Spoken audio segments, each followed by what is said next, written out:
રામ રામ મિત્રો, હું ખુશ્બુ પ્રજાપતિ અને આજે એક નાની શરૂઆતથી આટલે સુધી આવી છું તેની સફરની એક વાત કહેવા માગું છું.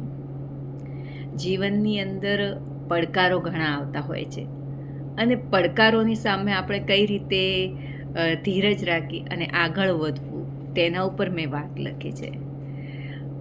અને અત્યારે જ્યારે શરૂઆત કરી હતી આ વિડીયો બનાવવાની ત્યારે ભાગ્યે જ એટલી લાઇક્સ મળતી, એટલા મેસેજ આવતા કે ઓછા લોકો જોતા. પણ હવે ધીરે ધીરે આ લોકો જુએ છે, મારી વાતોને પસંદ કરે છે, લાઇક્સ આપે છે, શેર કરે છે. તો તમારા આ સાથ અને સહકારથી હું આટલે આગળ આવી છું.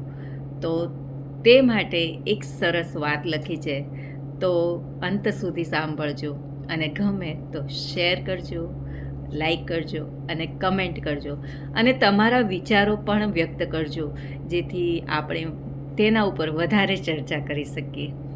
બરાબર? તો વાત એમ છે, પડકારો જીવનના માર્ગ પર આવેલા પથ્થર નથી, પરંતુ મંજિલ સુધી પહોંચાડતી સીડીઓ છે.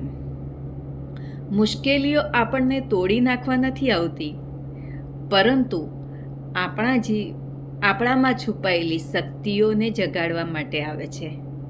ધીરજને સાથી, મહેનતને માર્ગ અને આત્મવિશ્વાસનો દીવો બનાવી આગળ વધીએ તો દરેક અંધારી રાત પછી નવી સવાર જરૂર આવે છે. હાર એ અંત નથી, પણ ફરી ઊભી થવાની શરૂઆત છે. કારણ કે જે પ્રયત્ન છોડતો નથી તે જ સફળતાની સાચી સીડી ઊંચાઈ સુધી પહોંચે છે. તો આ વાત તમને કેવી લાગી કમેન્ટ જરૂર કરજો અને તમારા વિચારો વ્યક્ત કરજો.